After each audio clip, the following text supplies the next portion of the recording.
positivism.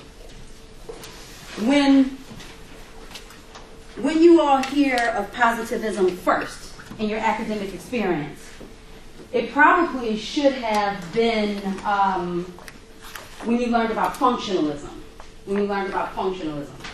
One of the core ideas behind this theory on functionalism, this idea that you have this majority rule consensus, this idea that you have society generating rules that are supposed to be based upon what everybody wants, what everybody needs, what everybody can get out of it. You have hidden in there this idea that you need these people who are elitist, or these people who are knowledgeable, these people who are experts, to provide you with the strong context so that the everyday people can really understand what it is that they need to know. So it is that social capital and that cultural capital. Your social capital are the people who you interact with. The cultural capital is the knowledge that you have. It's that core idea about experts providing you that information that gives you this positivist perspective. So again, positivism is this idea that you have this quantitative expert analysis provided to give you the rich detail that you need in order to come to some type of conclusion. So those people who are positivists, we need the expert opinion. We need experts to explain to us what it is that we have to do. Even in a functional society, you know, our society, this democracy, is supposed to be functional in that there's a series of rules and regulations, sanctions, that are laws, and we vote on the laws. But do you create the law that you're going to vote on? Do you create the content, the information that is presented to you for you to actually vote on that? That's the positivist aspect of our democracy. Is this idea that experts gather information, they gather statistics, they gather what they believe are the core ideas behind whatever it is that we are going to do or that we need to vote on, and then you all come in after them and you vote, I agree with this or I do not. And then from there you have this majority rule consensus. So positivism is all about the need to have those experts involved in a particular dialogue. So if you think critically about that idea, then you'll understand when we start talking about biological positivism, neo-biological positivism, psychological positivism. So biological, neo, new school, biological, and psychological. Bio, neo, bio, and psych.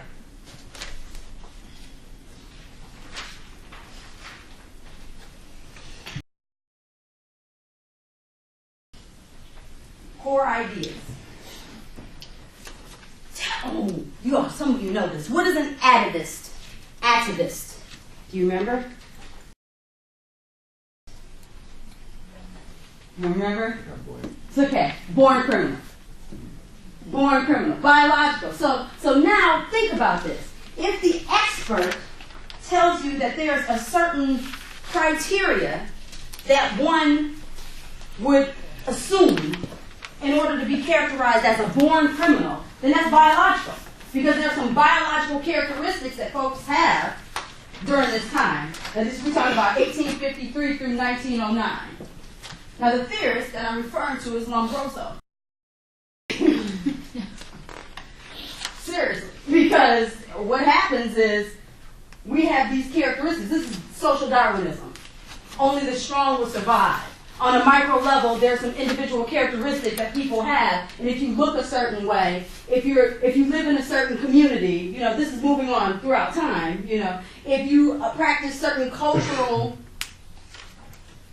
activities, then we're going to say that you are a born criminal.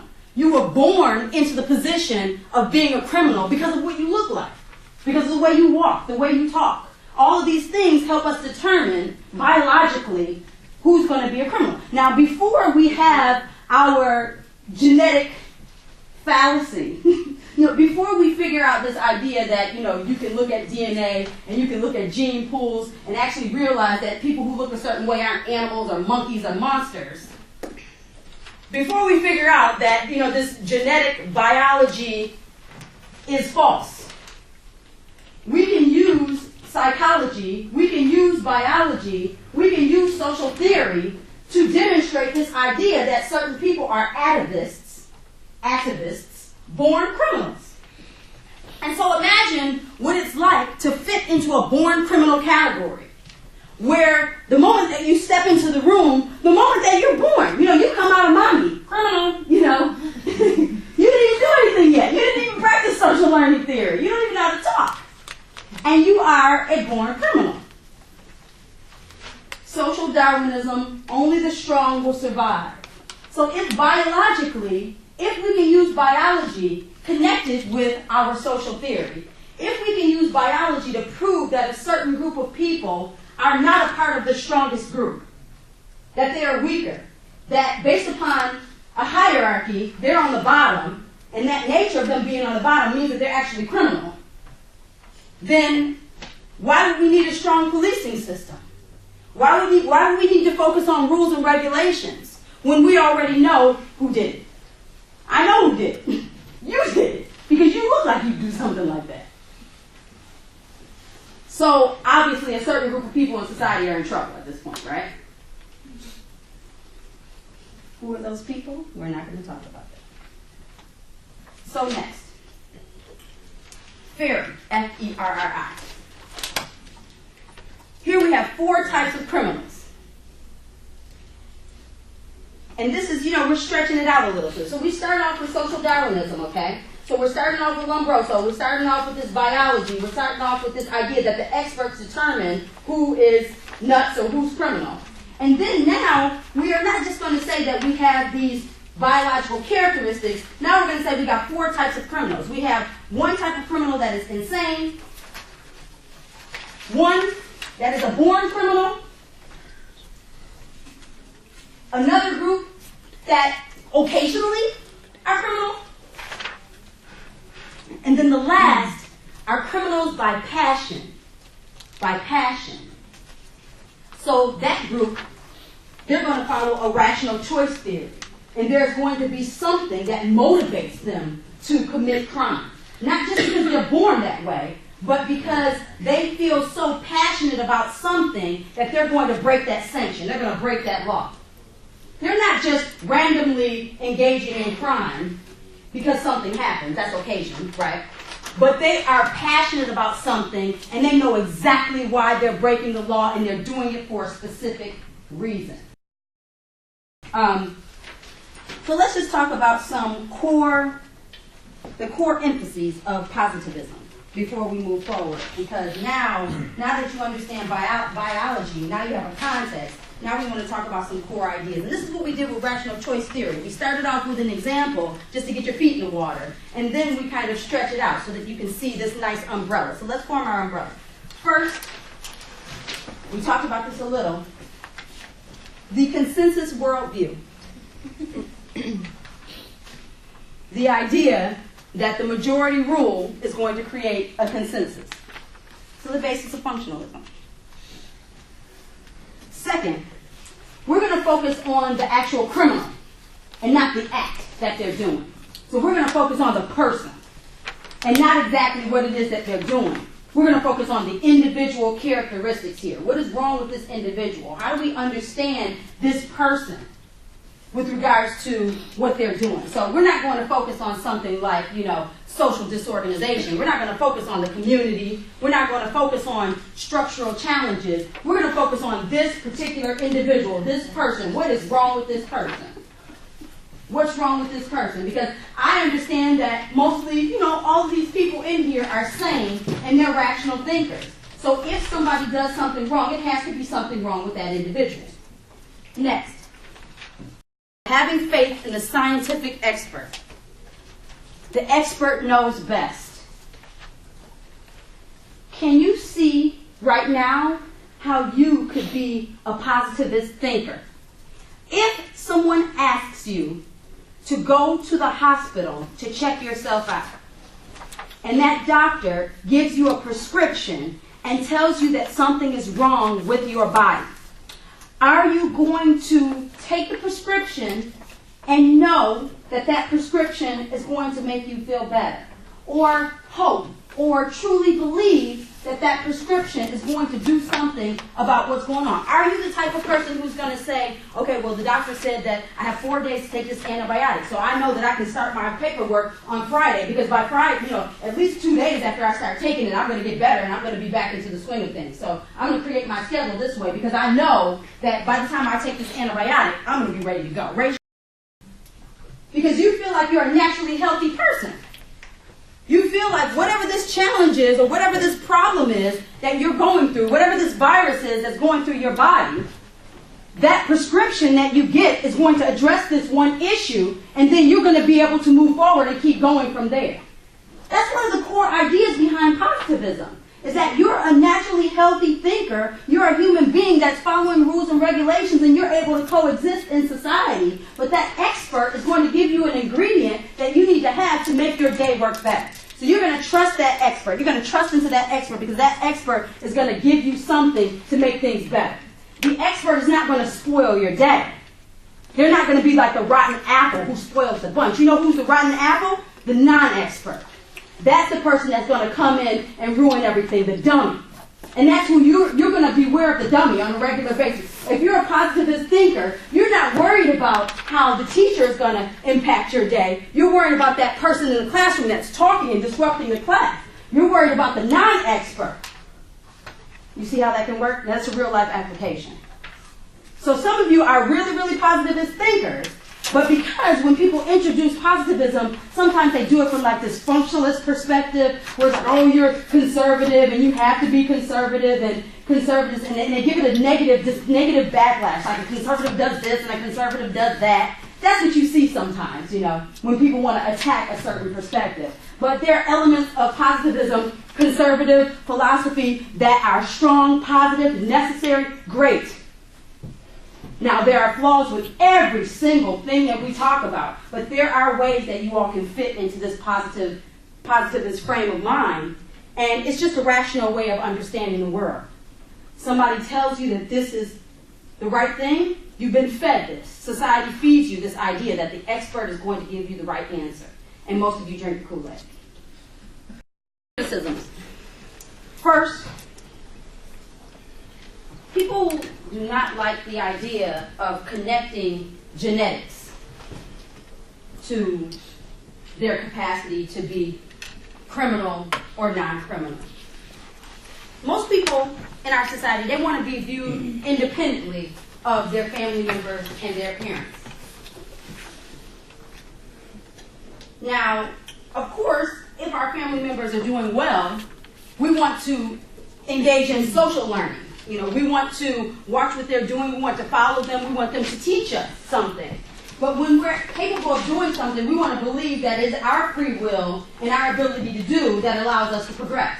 And that it is not what our grandfathers or great-grandfathers or grandmothers have to offer that make us the human beings that we are. Now, we know sometimes mom's going to smile a certain way, and if you don't hang around her, you might smile like mom, There are genetic characteristics, but the whole idea of being a criminal, that your every action that you'll take, that those actions are taken genetically, people have a problem with that. People have a problem with that analysis.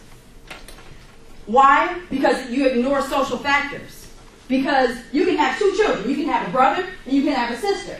And the brother and sister can grow up in the exact same household. And the brother may not be encouraged by a teacher. The brother may have a different type of friend than does the sister. And so when they move in different directions, positivist theory can't explain at all why it is genetically that both of these people haven't walked down the same path. They can't explain social and cultural factors that impact why people do something. They can't do that. Another thing, there were these studies, they were called taxonomy studies.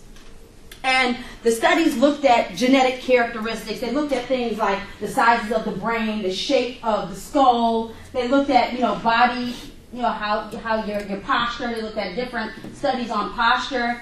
And they would use these very small samples. And when I say very small samples, even if you collect a sample of 100 people, that group of 100 people cannot represent millions of people in society.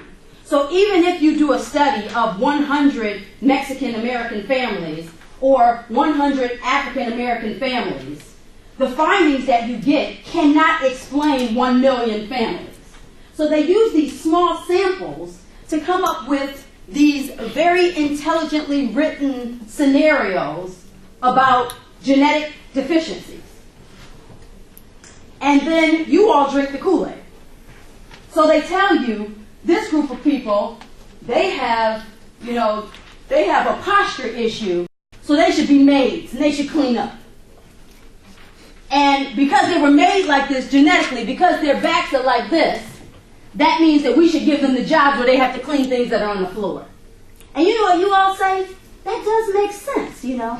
If they're already bent over like that, then let's make it convenient for them. Let's give them a job that they can do very well.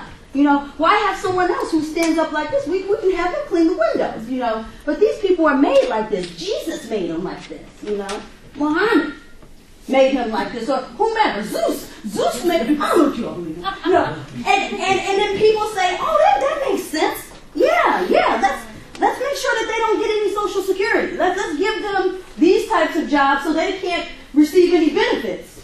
Not so that they don't receive benefits, but we know that if only these people who are working these types of jobs, if these are the people who get these wages, we know that through the process of elimination and thought, that if we say that biologically the people who are like this will work this type of job, and our policies tell us these jobs, these are the higher tier jobs here. We're going to only give this higher tier job access to this health care. We're going to only give this higher tier job access to, whatever these services are.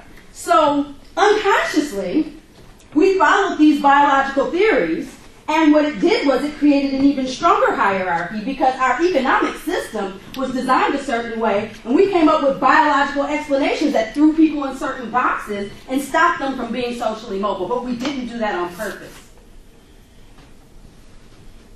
Did we? Did we do that on purpose? Did we come up with these theories on purpose to throw people in boxes and make sure they wouldn't have food to eat? Do we have the type of society that would create a philosophy or a theory that would stop people from being able to be socially mobile, that would group people in boxes, create racial categories, and stop people from growing? No. I don't know. Now, as we shift into modern thought, we begin to say, oh, well, those biological theories, they were sort of racist. So we can't present things like that anymore. We have to come up with, something that makes a little bit more sense.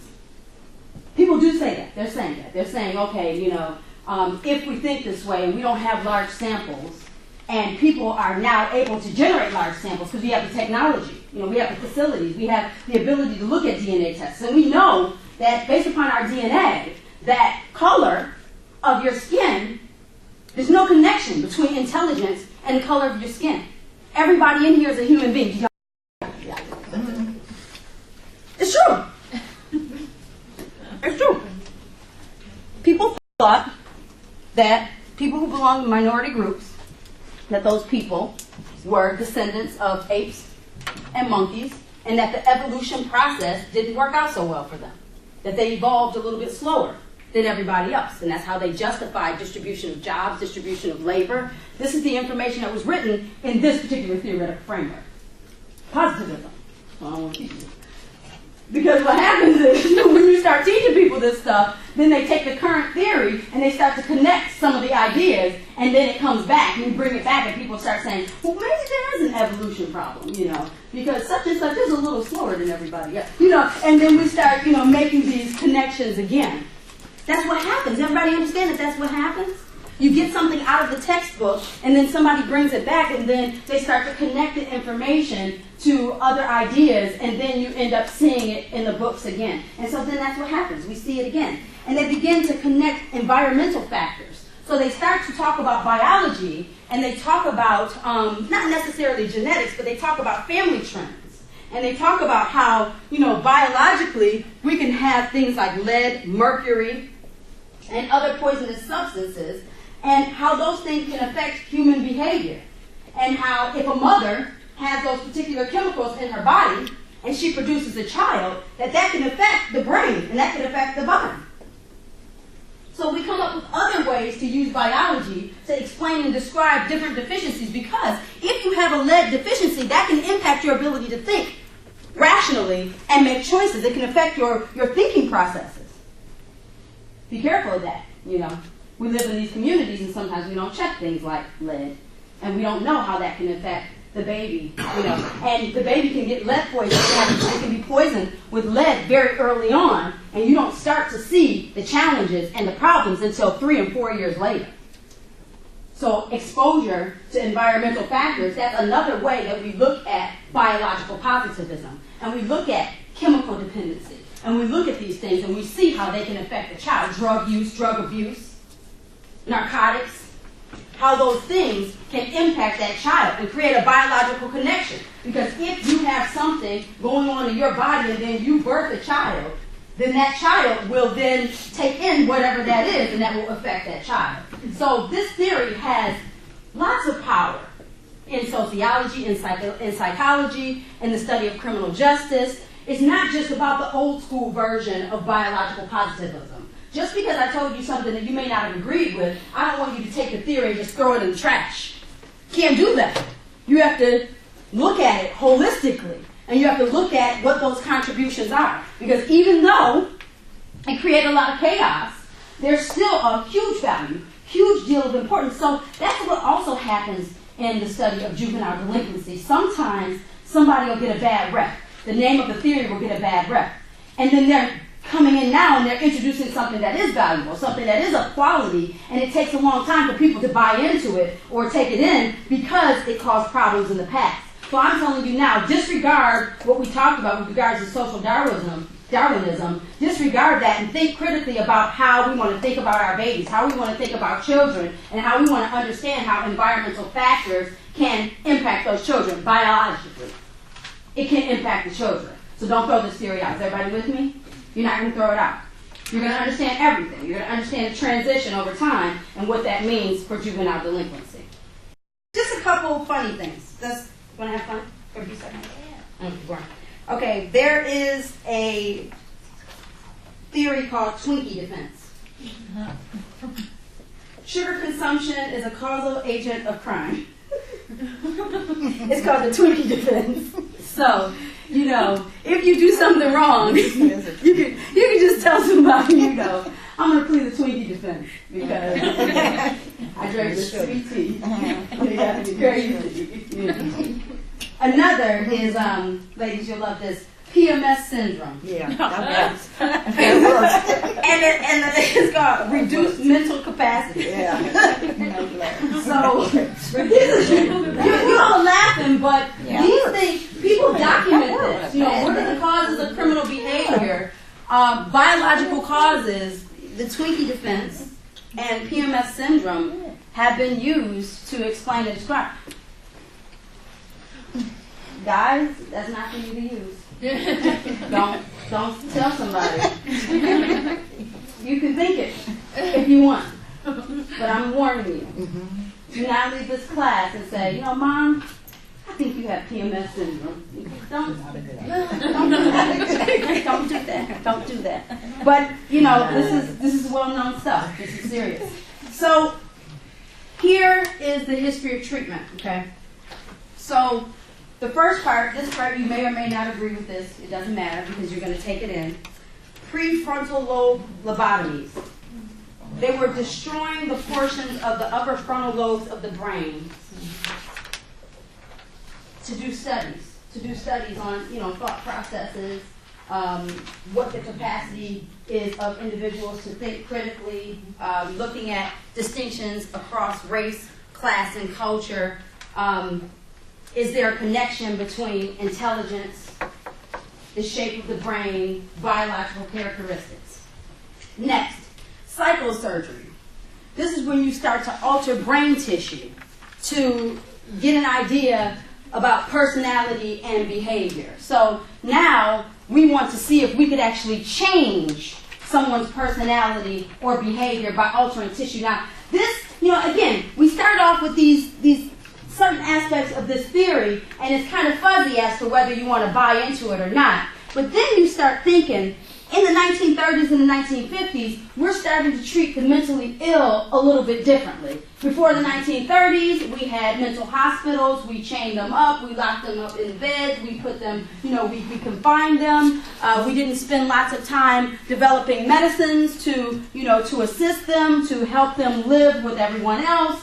We wanted to decapitate. We wanted to pretty much cut their heads open and figure out what we can do, if there's something that we can do, to make people better who are, experiencing this particular state. So, inhumane treatment. Some people would probably call it inhumane treatment. But look at the technology now. Look at the changes in the development that we have now. I hate to give that example, but you got to weigh it. Do we murder the animals to try to help the people? Do we cut people's heads apart to try to help other people? These are questions that you have to ask yourself. What is humane treatment, and how do we get where we need to be? Who are we willing to sacrifice? How are we willing to sacrifice, and why? We need certain drugs to help people to think critically. We need certain drugs to help with stress and depression. We also need therapy to deal specifically with different addictions. So across the board, whether you are talking about helping someone to recover or providing assistance so someone can live an everyday life. Now remember, when you talk about drug therapy, drugs have a hierarchy. There's a hierarchy of drugs in our society. So if I ask you all, is it okay to spend this tax money on drugs that will help out with depression, you'll probably say, okay, maybe. Tell me what it'll do. But if I say, we're going to spend this money to help crack addicts get better, some of you will say, I don't think so. We need to spend this money on education. We need to spend this money in the schools. We don't need to spend the money on crack cocaine addiction. Again, there's a hierarchy, and you all know it. So depending on who you're going to provide therapy, that's when people start asking, who are we providing therapy for? And then certain people will okay this type of therapy or not, depending on how much it's going to cost, where the service is going to be provided, who's going to know about this, where's the money going to come from, what types of taxes are we using to provide this type of therapy, are people going to pay for it themselves, what are we going to do? Those are all a part of this theory. Do you all understand at this point, what we're doing? I'm giving this information. I'm giving you information about theory, but then we're connecting that to practice. So we're trying to connect that to real life, what you all are doing every day, and we're also looking at kind of a longitudinal analysis of it. So, how did it start, and, where are we going with it, and why is it important? So when we do that, there are going to be some things that you buy into, there's going to be some things that you disagree with, but that's okay. The idea is that you kind of grasp it, and you start thinking critically about, how does this apply to the real world? Why is this critically important? So is drug therapy important? Raise your hand if you think drug therapy is important in our society today. So biological positivism is a very valuable theory. Every aspect of it may not be valuable to you, but it's a quality theory to understand. So does everybody understand that when we started talking about our environmental studies, that's neo, right? That's neo. So we went from old school to neo, new school, and now we're going to talk about psychology a little bit. All right. Raise your hand if you're an introvert. You ever heard of an introvert? If you're I'm not an introvert. I'm an introvert at home. That's because I don't want people to bother me while I'm doing something. That's not a true introvert. That's just somebody who doesn't want people to get on your nerves. So the question, what is an introvert? An introvert is a person who is, to themselves, does not prefer to do things that are outgoing or things that bring immense attention to you. You may not like to interact that often with people you're not familiar with. people you don't know. So you can still be an introvert but have a close relationship with your parents or with your cousins or whomever. But you may not be extremely outgoing if you're an introvert. That doesn't mean that you cannot do outgoing things. It means that you may not prefer. You may not prefer to engage in these particular things. It doesn't mean that you won't do it, but you won't be as comfortable doing those types of things. Raise your hand if you're an extrovert. This is interesting. This is like a psychological test that I'm doing right now. I need to know this stuff about you. I need to know who you are. Extrovert? Yeah, right. I don't remember. No? So, introverts usually have a fear of punishment. Fear of punishment. Scary, folks. Scary. Our extroverts, you know, we're more delinquent. That's what they say. That's what they say. This is psychological positivism, you know. So we have to watch out for the extroverts. Yeah. The introverts, you know, you all are all right. You're scared. But the extroverts, when I'm not looking, they'll take my $100. and they'll find a way to do it. You know, they'll and smile about it. Tell them, you know, I stole that $100, right? You know. I don't know if you believe that's true or not, but that's what this theory is going to talk about. That's what it's going to tell us. So, individuals refrain from law breaking to the extent that they are conditioned. So they're conditioned. We have some social conditioning going on. So your attitudes, your behavior, you know, how your behaviorism, how you think, how you negotiate space, that's going to determine whether you're conditioned to be criminal or not. So we have to pay very close attention in workplaces where people are going to be extroverts. We're not worried about the accountant. We're just worried about the rules and regulations that we have to place for the accountant to follow. But we are worried about the extrovert because that person is going to cause problems. That person is going to be outgoing. That person is going to contradict the laws or rules or regulations. They're going to speak out if they don't like something. You know, they're going to cause problems. So we have to be very careful of that particular personality. Remember, positivism, the experts are deciding who the criminals are and who they are not. So psychologically, I can narrow this down. Here's this group that I may not have anything to worry about. But not biologically, you understand, but personality-wise, this is who I need to look out for. Are you buying into this? No. No? Okay. Are you an introvert or an extrovert? Me? Mm-hmm. Extrovert. Okay, good. Great. Very interesting. And you did share your opinion. You see? Uh-huh. Watch out. I'm not raising my hand. That's it. Without raising your hand. You see? So with this group. You buying into it now? Okay. Good. Okay. All right. So Bandura. Bandura is going to introduce social learning theory. I'm going to teach you how to act a fool. I'm going to show you. I'm going to show you the behavior. Bandura. Bandura. These so-called experts. Mm-hmm. The experts. Are you an extrovert? I am. Okay. Yes. Let's hear about it. She raised her hand. No. She's very gentle. Oh, Very gentle. I didn't want to raise her hand.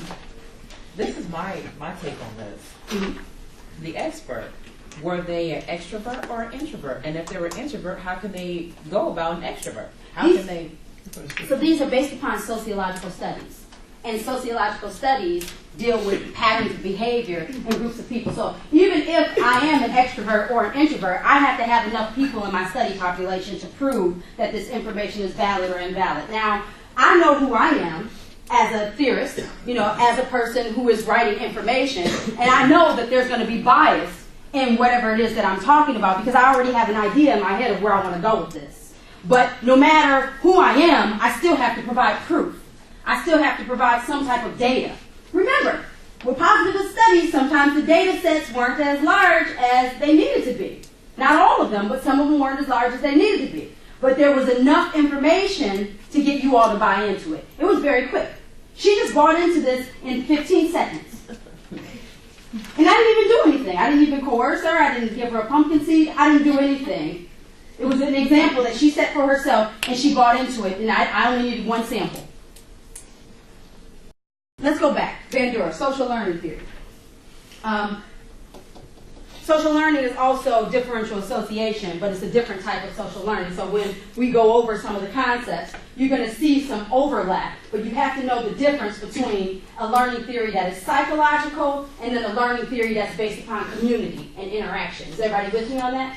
When we talk about Sutherland, when we talk about differential association, that's going to be a social learning process where it's based upon the community that you live in, the people that you interact with on a regular basis. But this psychological learning process is more so about different actions and what you see and how you interpret them and how you take it in. So remember, psychology is about the mind, the mental processes, not necessarily about the interaction and how that occurs. It's about your thought process and how you take that in, how you internalize that information mentally. And that's where this social learning theory is going. So that's a little confusing, I know, but again, you have to understand what type of, remember, criminal justice studies is interdisciplinary. So sometimes you're going to have the psychologist's perspective, and then other times you might have the sociologist's perspective. The sociologist is going to be talking about the environment and being immersed in an environment. And what just being here, I'm just here. Just being here is going to teach me something. But the psychological process is all about how you interpret it and how you take it in mentally. And what I mean by mentally is your emotions, your feelings. So that's a little bit different. Not necessarily how you act, but how you feel. So these people are going to study how people feel and how aggression comes out of their emotions and how they feel. That's psychological. I'm not basing it on what you actually do. I'm basing it on how you feel. The feelings. And this theory is going to talk about conditioning, how you're conditioned to think or feel a certain way, how you learn that biologically, psychologically, how you learn that in your family, you learn how to feel. And so this is an important type of study because all of you are conditioned to think and feel a certain way. And that is psychological positivism, that the expert or the person who's in control of the situation is going to show you how you should think and feel based upon a certain stimulus. So everybody here has been socialized in your household or in your community or with your family. You've been socialized to feel certain ways about certain things. Some of you are more receptive to people yelling at you and disrespecting you, screaming at you, treating you like you're nothing because you grew up in a household where people did that all the time. So you're conditioned. You just brush the dirt off your shoulder and you keep moving. Or you may even get in a relationship where somebody beats you up. That's what this theory will talk about. Because you're conditioned to think a certain way or feel a certain way. Mental conditioning. IQ tests. Let's test your intelligence. Let's see how smart you are by using a multiple choice test. I need to figure out whether you're knowledgeable enough, and I need to come up with some type of method. Now, of course, there are studies that say that you can train yourself to do well on that type of test. But somebody has to give you the manual. They have to give you the manual so that you know how to take these standardized tests, so that you know what you're doing. So, it is an option if everybody's given the same standard. If everybody is taught the same way, and they approach this exam using the same processes, the same structural processes, then I can buy it. But then I would say that there's a bias there. But you don't have to agree with that.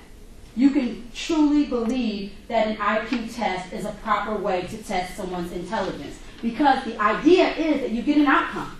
If somebody performs extremely well on that test, they probably have the capacity to learn something. They have more of a capacity than somebody else does to learn something. If you take someone who scores poorly on an IQ test, and you take someone who scored well, you may have to supplement the other person's knowledge in some type of way to get them where they need to be. So from that point, can you buy that? Can I give you that Kool-Aid to drink? Maybe the test is fair, maybe it's not. But from the outcome of the test, you can tell something. The test is going to predict something. It may not predict exactly what you need it to predict, meaning that it may not actually predict intelligence.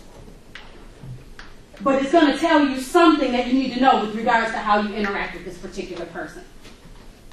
Maybe the person had a bad day. So maybe it can't predict intelligence because that person had a bad day. They didn't score well. They didn't do well. But at least maybe it can tell you they had a bad day. Right? So just something to think about IQ tests. All right, let's talk about types of twin studies. Twin studies, we see these babies, these twins, we have twins. And we want to test these twins because this is a really interesting phenomenon for us. We have these babies that, are born at the same time, and, we want to figure out if there's some type of genetic or biological or social, some type of connection there. We want to know about heritability, what have they inherited, heritability. Fraternal twins, sharing exactly half their genes. We want to study fraternal twins, sharing half their genes. Not as optimal as identical twins, right? Identical twins who don't share half their genes, who have very similar genetic structure. Yeah? So here are the three things that we want to look at. First, attitude. We want to see if there are genetic variables that explain attitude and intelligence. So if we have a fraternal twin or an identical twin, is there going to be a connection with regards to intelligence and attitude? Well, why do we want to study this stuff? Well, maybe we want to use medicine to produce twins. Because if the parents are really intelligent, maybe they'll produce intelligent children. Then we can wipe out all of you dummies. And we can just use medicine to produce intelligent people. Right? Why would I risk having a dumb kid? I can just take this medicine and then have these two intelligent children or two dummies. I'm just telling you, we can laugh about it all day, but these are the things that people are talking about. They want to know how they can produce intelligent people. Do I need to take intelligent sperm and produce some intelligent children?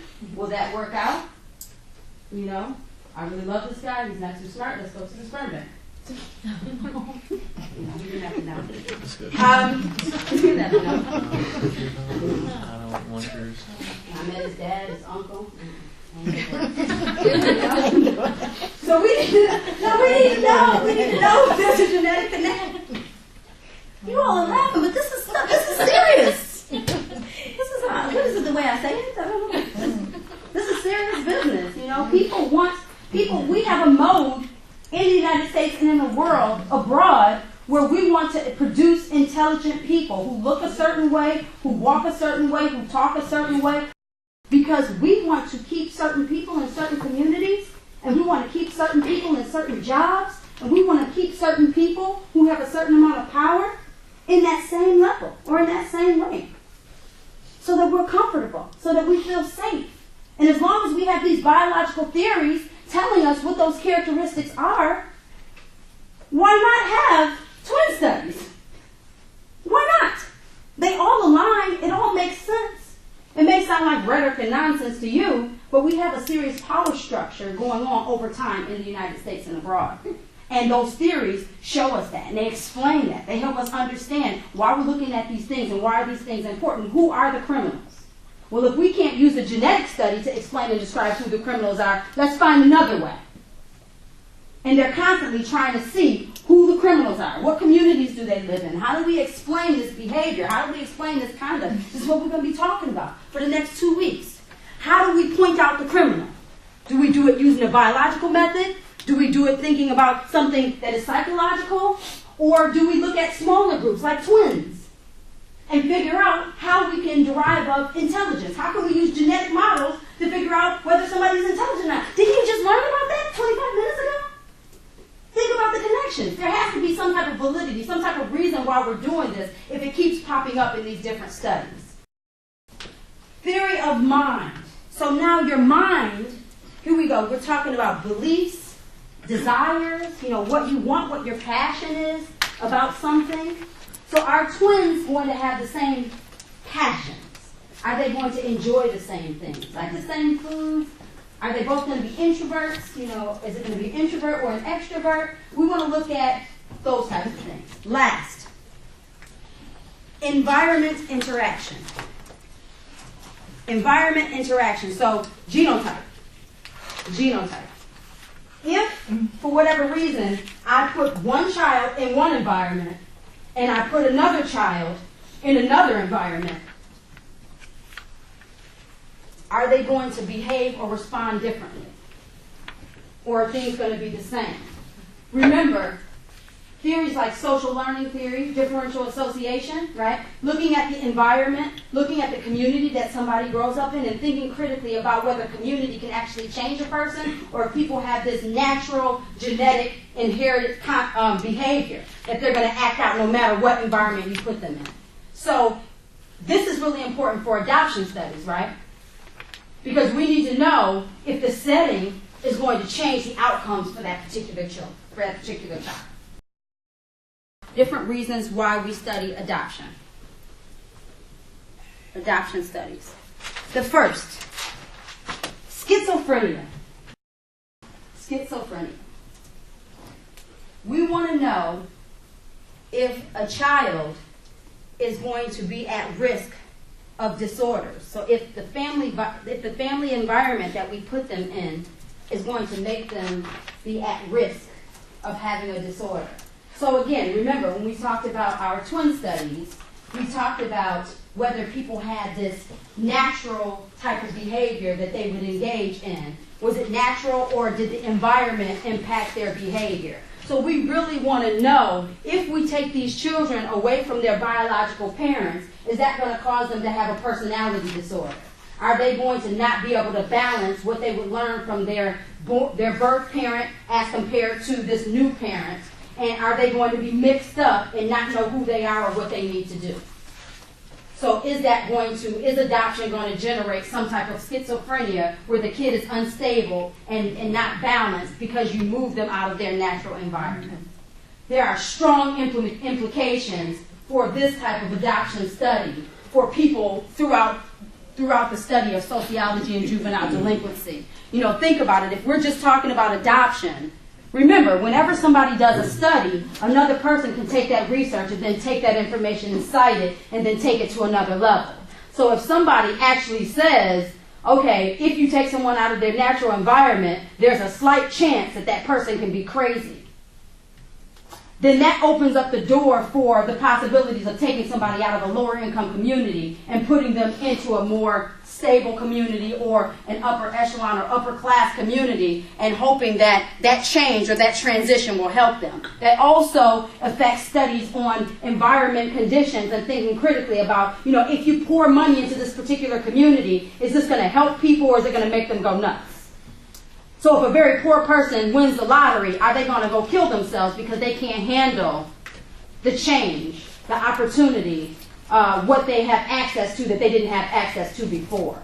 So even though this is just about adoption, think critically about how the implications of this type of theory can affect other people, because that's what the core issue is that people have with different theories. That when you look at something that somebody produces, how can this information that you're putting on the table, how can that affect the rest of the world? So raise your hand if you want to go to graduate school. Anybody here want to go to graduate school? Okay, you all may produce research. You may produce a paper or something. Whatever you write, don't just think about what you write with regards to the paper that you're presenting. Think about how that material can affect everything else in the world. Because it's not just about what you're producing right now. It's about the implications for what that can mean for other things that are being studied. So these studies, adoption may not have been a hot topic, but the information that was produced in this particular arena of study could transition into lots of other ways of seeing the world and looking at delinquency. Next, infant shyness. So they wanted to really grasp an understanding of why certain children are introverts. Because if we want to put you into a new home, we have to make sure that there's a smooth transition. So if you're a very shy child, that might make it more difficult for us to do our job. So we have to figure out why somebody's shy, and we have to figure out if there's something that we can do about it to help this transition process work out a little bit better. Wouldn't you all introverts, wouldn't you like to know a way to change your shyness just for certain moments, just to help you get through whatever that particular moment is, so that you can be an introvert for 1 second and then go back to who you are? Wouldn't we all like to know that? You know, give me some type of free pass so that I can mold myself for 1 second, handle this situation very quickly because it's stressful and I don't want to do it, and then get out of it and move forward. So, thinking critically about that. Third, adjustment to divorce. Adjustment to divorce. So some adoption studies were done to allow people to adjust to divorce, because by looking at divorce, it can help us better understand breaking up and transitioning to different family lifestyles. So we can use divorce as kind of a way in to get a better understanding. Now, we may not have a huge population to study of children who are adopted, especially because of the IRB, the Interview Review Board. The criteria that you have to go through to include children in your study is unbelievable. So it's a lot easier to look at situations where you have a divorce, where you have the entire family, and you can assess the situation that way. It's a lot easier for us to understand the separation by using the divorce population, as opposed to going to speak to people who may not have a parent to sign off, etc. Also protecting the rights of the children. That's important too. And last but not least, antisocial personality disorder. We want to make sure that these children don't go into an environment and start acting up. Because once somebody adopts a child, that's their child. So we want to see if we can, again, create a smooth transition, look at different antisocial disorders, look at behavior of children who are displaced, try to figure out different techniques that we can use. That's why we've had, help me out, time out, stand in the corner with the book on your head. Help me out. Spankings. Yeah, the little sit in the chair. Sit in the chair. Write this word 10 times. Mm-hmm. There's also taking away privileges. That's what they're doing nowadays. I'm going to take your privileges away, because I'm going to take away something that's valuable or important to you. You know. So we're trying to figure out how we can deal with antisocial behavior. It can be, you know, behavior that is deviant. It can be behavior, you know, you don't interact effectively. But it can also be, you know, some type of social disorder. So when we're talking about that last component, antisocial behavior, it's not just something that is clinically diagnosed. It's also everyday conduct and how we interact with children and how we allow them to move from one step to the other. So remember that. It's a huge spectrum of controlling and thinking critically about behavior. Good deal? All right. Take a... I'm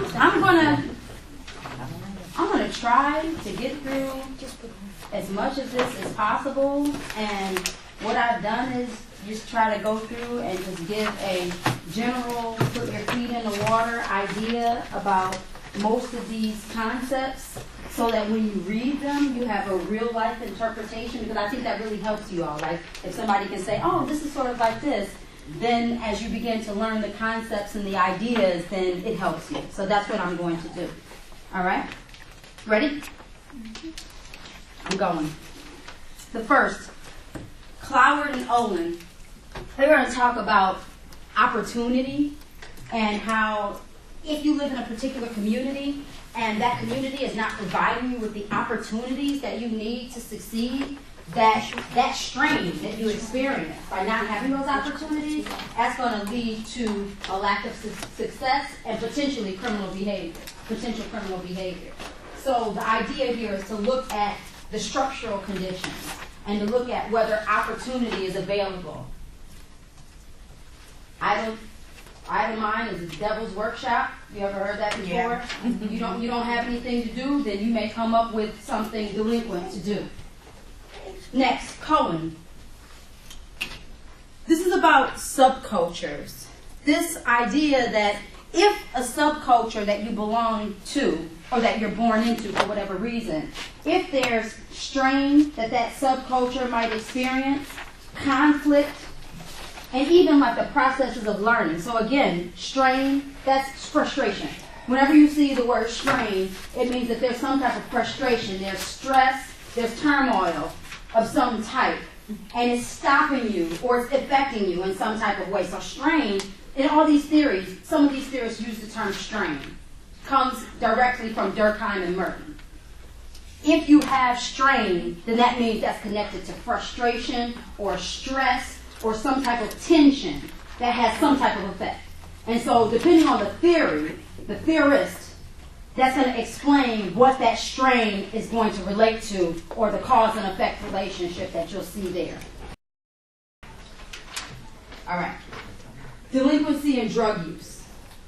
Let's talk about the relationship between the stimulus and response that we get when you're involved in the drug culture, and then delinquency that may very well follow. Most research says that there is no direct correlation between addiction and crime, but that you have a different way of approaching each. But we do find that in this subculture of drug use, that due to that subculture of drug use, you see criminal behavior occurring. But they don't say there's a direct link. Remember, there's no direct link, but there's an association. So just because someone is using drugs does not mean that they'll be a criminal. But we do see common factors and associations between people who are involved in one delinquent activity and how that involvement can maybe introduce other things, make other things available for them to be involved in. Next, Durkheim. Most of the time when we see Durkheim being introduced, when you're talking about delinquency, you're going to see that term anomie. Anomie, chaos.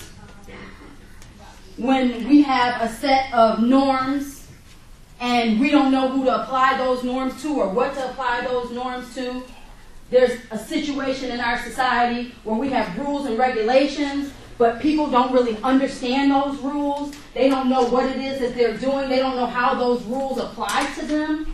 So you have a series of rules and people may be breaking them and they don't even know that they're breaking the rules because things are unclear. It's chaos. So whenever you see anomie, that word anomie is dealing with this disorganization in society and this connection that people have to the rules or regulations that exist in society. So the relationship between the rules and the people is very weak. It's a weak relationship between the rules and the people who have to follow them. And when you see anomie, a weak relationship between the people and the rules, you also see this element of chaos in society. A lot of people who follow Durkheim, they're structural functionalists. They're going to be focusing on the conditions in society, the structure, the institutions. Institutions like the religions, the political system, the education system. You're going to be looking at how all these systems have rules that are wishy-washy and how people are not necessarily following them because the relationship between the structure and the individual is fragile, very weak. You find during, when you start talking about things like divorce rates are out of control right now because the relationship between the rules that apply to marriage and the individual, they're very weak in society today. For whatever reason. There are many different reasons to explain that structural delinquency, but the idea is that there's anomie with regards to divorce.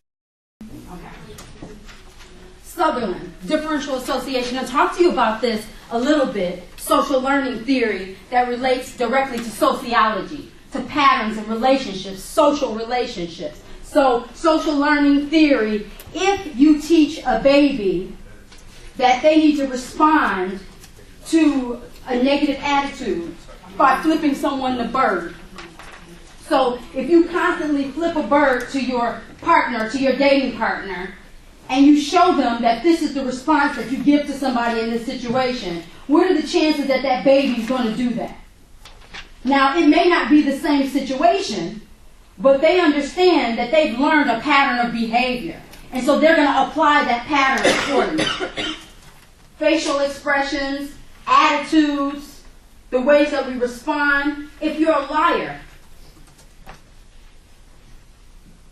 Stay away from those liars.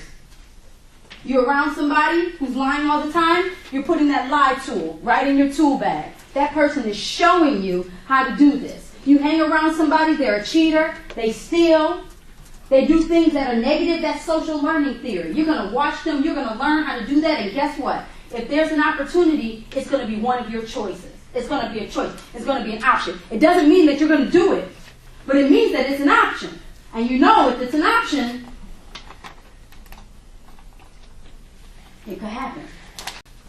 Absolutely. That's why we want to have positive programs. That's why we want to promote positive behavior. That's why we want to do things that, where the response is that you get something good out of it. If I show you, if I give you a lollipop for being a good kid, then you'll know that if I behave in this type of way, there's going to be some type of positive outcome. Elijah Anderson. Code of the street. The code of the street. You know what the street is, right? Elijah Anderson is going to talk about this alienation. That's a key concept. Alienation.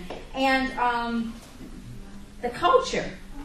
So if you live in a particular community, there's going to be a culture that goes along with that community. And if there's a culture that goes along with that community, then there's going to be there's going to be conduct. There are going to be conduct rules that you have to follow. And if you don't follow those conduct rules, then you'll be alienated from that culture. So if I'm in a gang, and there's a certain way that we do things, even if I have to break the law, in order to fit in order to be a part of that culture, I have to act and behave a certain way. It may be in the way I walk, the way I talk, the way I negotiate ideas. It may be the type of language that I use. I need to fit in. And so because I need to fit in, I'm going to learn certain things. And when I learn those things, the things that I learn are going to be normal. They're going to be normal to me because they're part of my culture. So somebody else may frown upon this behavior, or they may think it's problematic, but it's not problematic in my community because it's our code of conduct. It's what we do, and it's how we have to behave in order to receive those positive outcomes. In order to get something good, in order to do well, I need to behave in this particular way. It's a part of life. It's what we have to do. But there's a code of conduct on every street. There's a code of conduct at Shepherd University, at the Martinsburg Center. There's a code of conduct down on Queen Street, on Riley Street. There's a code of conduct on Princess Street in Shepherdstown. And on every street that you exist, where you coexist, there's going to be a certain expectation for how you behave and how you conduct yourself. Your goal is to learn the code on each street so that you can make the best choices so that you can win. And so that's what Elijah Anderson is talking about. He's talking about how people make choices based upon that code of conduct. When I'm in this particular environment, if I don't conduct myself in this type of way, I might die. And that's serious. Some people don't understand that. Why do I have to engage in this type of way? Because death is the outcome. Somebody's going to shoot me if I don't behave in this particular way. Now, you may think I should go to school. You may think I should read a book. You may think I should do all of these different things. But in my community, if I don't act this way, I'm going to die. Is that important to you? Or are you just on your ivory tower, and you don't understand that there's a code of conduct? That's what he talks about. Because people have to understand that. People who aren't in that environment, they have to understand what these conditions mean. And he introduces that information, at least so that people can understand. People don't have to believe it. They don't have to believe that somebody doesn't have an out, that death is the outcome. But he gives us that. He gives us a piece of puzzle.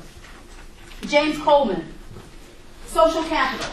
I mentioned that earlier. I said there was social capital, that's who you know, the people you know, your social network. And then there's cultural capital, that's what you know, who you know, and what you know. And so Coleman's going to focus on education policy and these core concepts: social capital, cultural capital. Well, if you have an education, if you educate yourself, if you go to college, if you get a 4-year degree, you may take a series of liberal arts classes where you're allowed to interact with people from all different majors.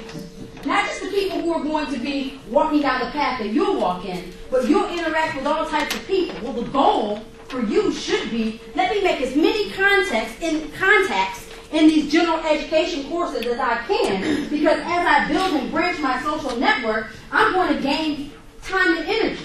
Because the more people I know, the less work I have to do. The more people that I build a positive relationship with, then I'm not going to be running in quicksand. Instead, I'm not gonna have to look up this list of internship sites. I'm gonna contact Dr. Howard-Bostic. Why am I gonna spend my time looking up internship sites? I'm gonna call somebody who already has that information. I'm gonna call my buddy that is an accounting major because I know that I need somebody to do my taxes. I'm gonna call them because I know they may have somebody that does it for $10. I'm not gonna sit there and do my taxes. I'm going to contact someone who knows someone who can do it at a cheap price so that I can save time, money, and energy, and I can learn more proficiently. So I'm going to learn more based upon my social network, based upon who I know. I'm going to engage in that type of knowledge. I'm going to save money. I'm going to save time. I'm going to build a social network. I'm going to grow. I'm going to become socially mobile faster by educating myself. I'm not going to just stay in this one community that I'm in. I'm going to look to education. And education is going to be the key to social mobility. Because when I'm educated, I'm going to be interacting with all of these different people. It's not just about going to school. It's about what you do when you're in that classroom. So you can be an introvert in this classroom if you want to. But you won't be fully achieving your goal if you don't build and bridge a social network so that you know somebody after you get the degree. Because a degree is just a piece of paper. So those people who don't access education, those people who don't build a social network, they're more likely to be in a situation where they don't have many choices and they may become criminal. Because how else am I going to make it if I don't have the resources that I need in order to succeed? So those people who lack that institutional knowledge, they can fall. That's what the theory is all about. Coleman. Wolfgang and Miracuddy, they're going to talk about black subculture of violence.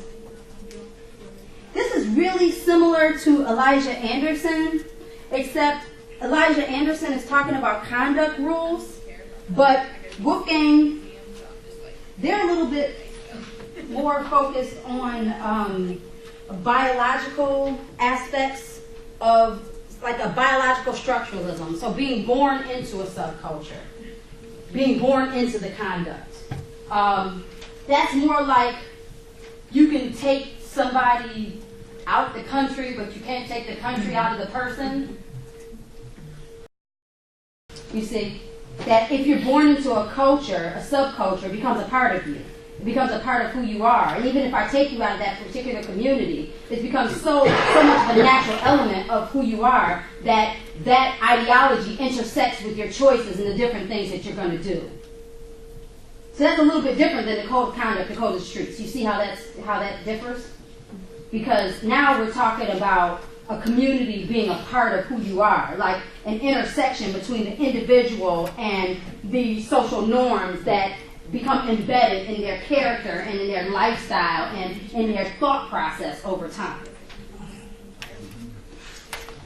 Matzah. Lots on matzah. The theory is called neutralization theory. And the idea here is that we want to try to stop people from carrying out certain acts. So sometimes people have these like inner protests that they engage in, these little subtle things about them that would make them act in a way that somebody else wouldn't act. I'll give you an example.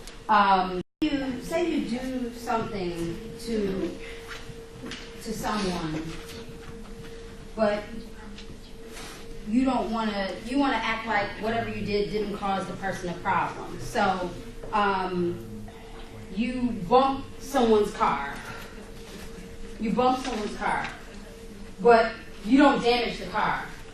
So you think, well, I'm not responsible for this. I didn't do anything wrong. It's called denial of injury.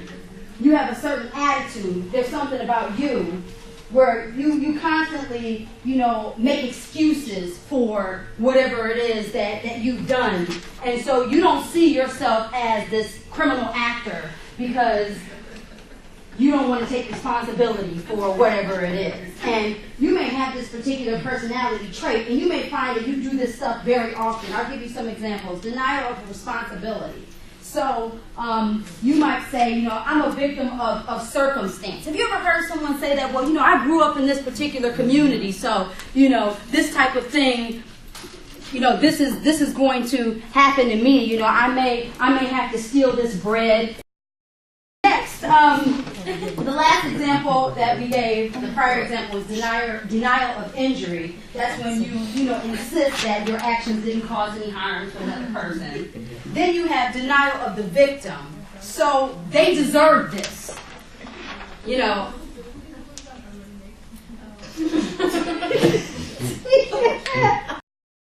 Appeal to higher loyalties. Sometimes we just do things because we think it's for, the greater good.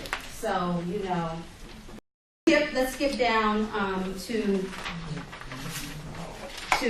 Hershey, social control theory. Here, when we talk about social control theory, we want to focus on this blend of socialization processes and then social learning. Because if we have a process where I show you how you're supposed to behave, I show you the right thing to do, and you learn that, you develop an understanding of how things should go, then I'm able to build in social control. So that's how we're going to do this. So in your school system, from the point that you're in kindergarten until college, they're constantly teaching you how to respect authority, how to follow directions, how to have a deadline, how to show up on time, who to listen to, how to respect people.